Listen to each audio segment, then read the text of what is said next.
Y'all watch this, come back and I'll discuss it, and then we'll talk about it. Either directly or indirectly, this is the message that I was raised with growing up. Y'all know me, Miss Aisha, licensed therapist, 100% Gen X, Trent, New Jersey. I was raised with the narrative that life is harder for Black men, that they face discrimination that me as a Black woman, I don't face, that they are denied jobs, they are denied access to resources, they are denied loans, they are denied opportunities that I have as a Black woman because I'm not seen as threatening, right? And because of that, I need to lower the standard and lower the bar because I have to keep that reality of racism and discrimination in mind when I'm thinking about Black men. That's the message that I received. I'm only speaking for myself. Y'all let me know if you received that same message growing up. I co-sign everything she said. Go follow her. For a lot of Black women, this is definitely the narrative that we were fed growing up. It's hard out there for a Black man. Make sure you care for your Black man. Fix his plate first. Give him the big piece of chicken because life is hard. Don't call the police on a Black man. Don't snitch on a Black man. You gotta protect the Black man. But how many of us grew up knowing that actually the world is harder for us? And we're the most disrespected demographic people in the world, Black women. And even more so, we learned that Black men were a part of the disrespecting of us. I'll never forget back when I was married to my abusive ex-husband. He had choked me and I called the police on him. And I remember his mom yelling at me saying, "You never called the police on a Black man." Now here's the thing.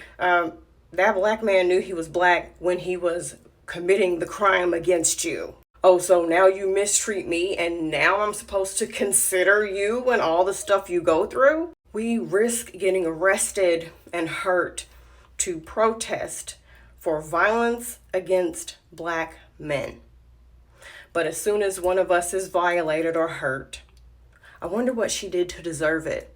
Well, I heard that she was lying about it. I heard that it was a skit. I heard she was kind of egging him on and taunting and teasing him. She was lying. She probably did something to deserve it. Who's standing up for and putting together a protest for us? Black women, we do the work. We put the committees together, the time and the places, and we do all these protests.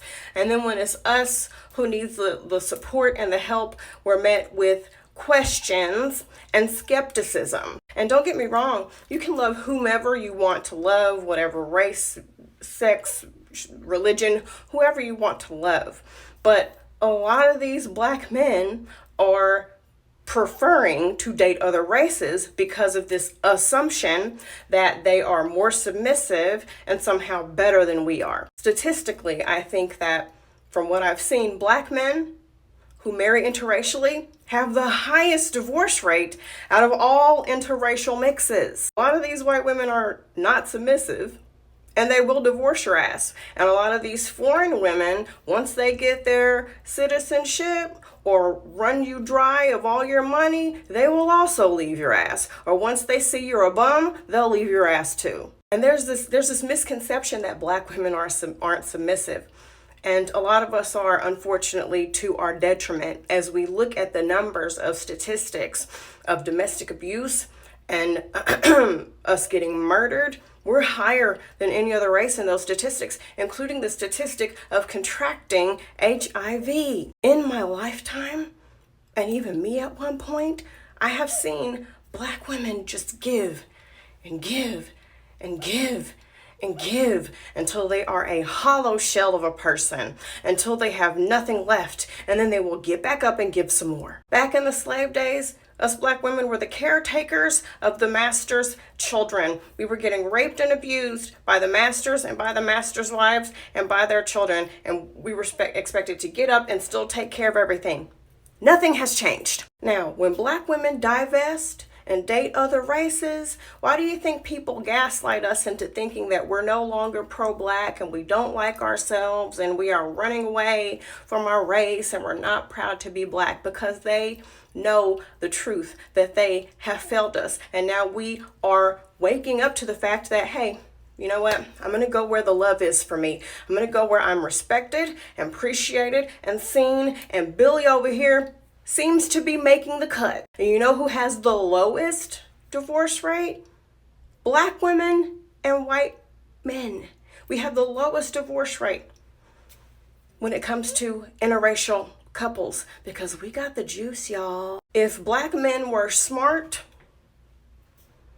they would see the power within us. They would see that we were the blueprint and we could join forces and really change things for the better. But there is so much division in this community. It is unfortunate. And as soon as we say, hey, this is what's going on, these are the issues that we as black women are having, we're getting told we're starting a war. I'm sorry, well, I'm just standing up for myself and for my sisters and what's right. It's not a war if I am the one being victimized and I am asking you to stop doing it. That's called accountability. But accountability feels like an attack for people who are too stupid to lean into it and to grow and do better. I posted a video not too long ago of a compilation of women getting married and their grooms are smashing cakes into their faces. I really didn't catch the fact that it was all white people. And black women are like, did y'all notice what they all have in common? It wouldn't be us. Black women don't put up with that shit. And you know what? Hey, I totally get it. We're not going to get cake smashed in our faces. Our family's not going to allow that shit. But statistics say that we're getting abused the most. We're getting cheated on the most. We're contracting HIV the most. So sure, make fun of her because her man smashed cake in her face. Sure. But there's other shit that we're putting up with that we should not from these black men because we want black love. Because to me, from what I have seen, this whole idea of black love is just get with a black man, any black man, and put up with whatever shit that he is giving to you. Just put up with it for the sake of saying black love and producing more black children and strengthening our community. I'm supposed to give you the big piece of chicken and bow down to you because the world is hard for you?